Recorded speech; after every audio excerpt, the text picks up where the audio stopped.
But let's concentrate on one management which is once again shot into the limelight.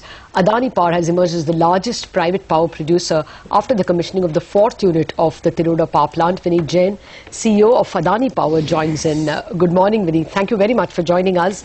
Congratulations for emerging as the largest power company in India. What's the total capacity now and what's the capacity utilization? First of all, thank you for your good wishes. Our installed base at present is 8620 megawatt, consisting of 8580 megawatt thermal and 40 megawatt solar. All the units of our Mundra and Kavi power plants have been commissioned. For Tiroda, 4 out of 5 units have been commissioned, and the 5th unit will be commissioned by June end this year. So therefore, by the end of first quarter of current financial year, our installed base will be around 9,300 megawatt. We were the first one in the country who have set up a supercritical thermal unit, and at present operating 11 supercritical units, largest among private and government companies. Okay. Our availability of the units is more than 85%. Okay. What about financials, Vineet? Even the last 3 quarters have been losses.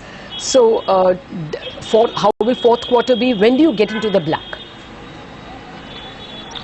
The financial woes of Adani Power are not the exceptional circumstance, but is a setup issue, wherein all the companies, whether in private or government, are financially bleeding.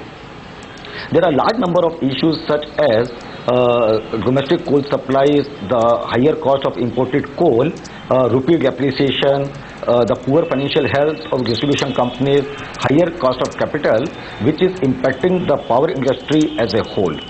However, with the recent development and positive actions initiated by the central government and regulatory bodies, the investors are seeing a positive signal in the market. What is left to be seen are the actual implementation of all these actions on ground.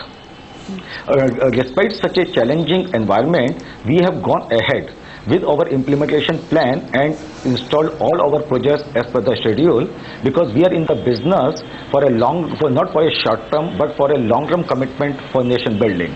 We are very hopeful that in the coming quarter we will see the positive outcome on ground. Vineet, hi, good morning. So you said 9,300 megawatts by the end of Q1FY15. So can you give us some visibility on how the revenues and the bottom line will pan out post Q2? Will it still continue to be in losses, and what could the revenue profile be like? It is not possible for me right now. I will give any financial numbers per se, but I am seeing, the positive things will happen, because if we see in last few months, the rupee have also appreciated, the imported coal prices, the FOB prices have reduced, and so therefore I cannot give any actual number per se right now. Okay. Well, yeah, the CERC order, which was positive for you all, has been challenged. Now what's the position? You will have to continue with the old tariffs until it is resolved?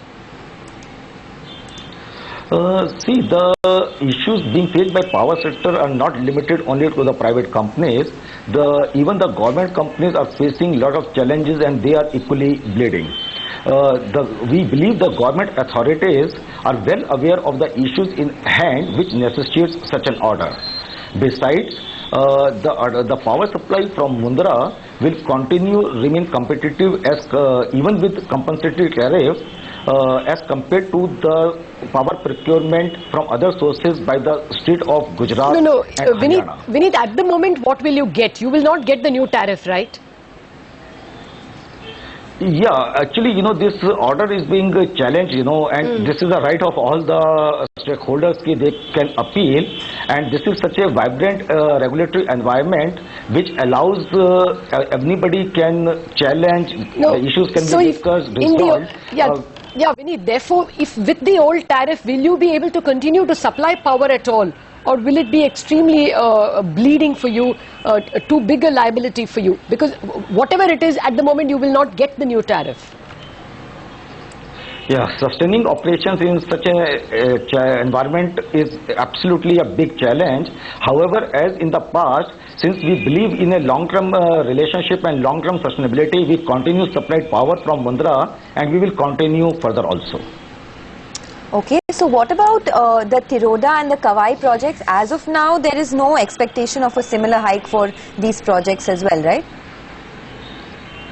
We have filed the petition in MERC and RERC for Tiroda and Kawai plants respectively, and we are hopeful for the positive outcome from the state regulatory commissions also, like in case of CRC. So by when do you, I mean, since you are hopeful, by when do you think you could get an outcome, either positive or negative?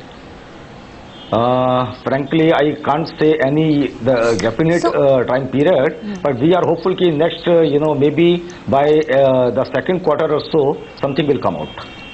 Okay, I'm just reading out from a brokerage report, Vineet, where it says that if you do get a similar hike for Tiroda and Kawai, then you could report a profit in FY16. Is that a possibility, you think?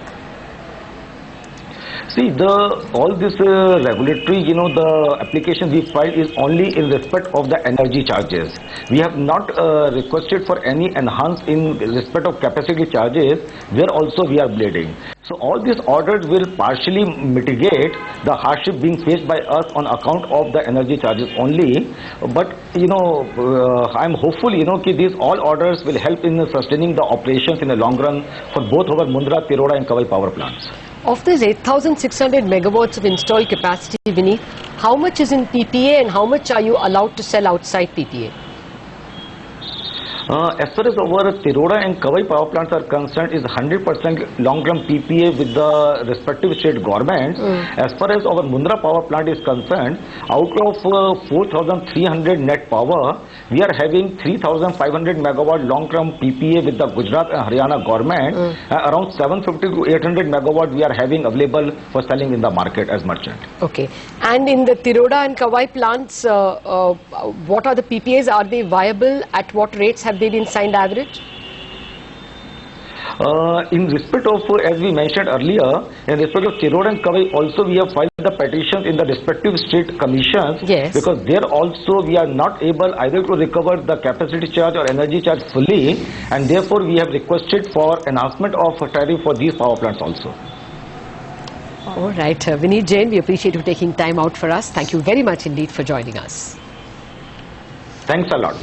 Okay, so that's Adani Power reaching the committed position of being the largest power producer in the country, but under very trying circumstances, where looks like a large part of their installed capacity is in PPAs, which are at the moment not looking sustainable to them. So seriously hinging on how much the regulator allows them to raise tariffs to meet costs.